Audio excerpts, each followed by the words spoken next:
Pinot Noir is what we do. You know, folks often ask me, why do you choose or select the toughest type of grape? Well, number one, if you in California, Northern California, and you want to make Cabernet, unless you come out of Napa Valley, folks normally think it's not that good.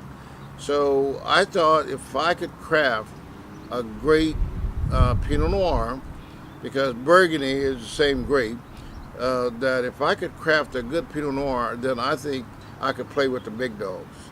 I'm pretty competitive in everything that I do, so I wanted to be good. I wanted to make a mark for doing what I was doing. And at the time, there was a winery in California called William and Sellium that I thought was doing a great job. And then I also thought Sanford down in the Santa Barbara. Those are the only two great Pinot producers, that I thought was really good. And I thought, if I could make a great Pinot Noir, then I could compete. That's why they were selected. I had no idea all the crazy things about that grape even exist. But I'm a pretty fast learner, so I learned a lot about it. Well, it's a real challenging thing because if you think normally about the clones of a Pinot Noir grape, the challenge of growing the grapes, making the wine, and selecting the right yeast, and keeping the temperature at a certain control. To start off with, you have to really know your soil condition and really match your soil condition with your rootstock. Rootstock, how much water you have, the soil condition, how much you want to grow per ton. Like at Sauvignon Blanc, it doesn't care. It's like a weed. You can just overload it with tons and tons of fruit. Now, in the Chardonnay world, let's say, you have about 50, 60 plus clones someplace in there, different varieties, different clones. Same with the Sauvignon Blanc, Chardonnay and Cabernet Sauvignon. You have about 50 or 60 there. But in the Pinot world, you have about 11,000 clones. These things just mutate. You start out, example, with a 667 or a 777 clone. And you may have one side of the road, you may have this clone planted over there, the other side, another different clone, and they'll completely go different flavors. Then you get into, the pruning process of it. You talk to different Pinot growers and, they have different methods of, pruning. And I just like a little bit of exposure to my fruit. It's really consistent with leaf picking. In other words, if you get more sun on the east side, you may want to leave a little bit more leaves on that. You don't get enough on the west side of the vine, you may want to pull some of that off.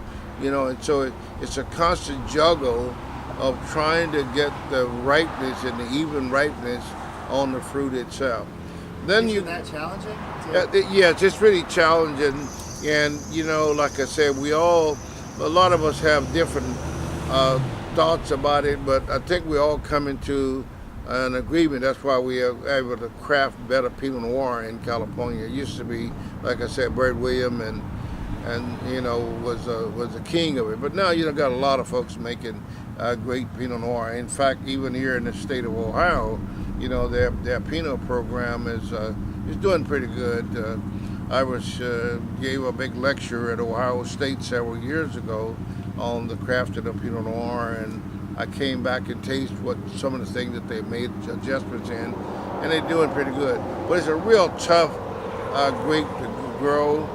There's a whole bunch of choices of selections of yeast that you use to ferment, your fruit, and that makes a big difference in the end result of the flavor. The type of yeast you use help determine the flavor you get on the end, and then you have the other extreme of that.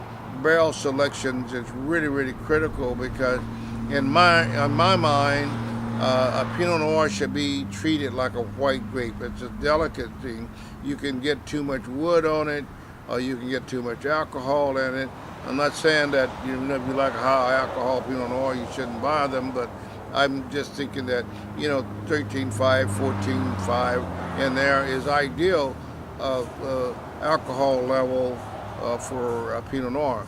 Now, with that said, sometimes, your vineyard, the fruit is just not there, at a 25 bricks with a, equivalent to a 13.8 or 13.9 Pinot Noir.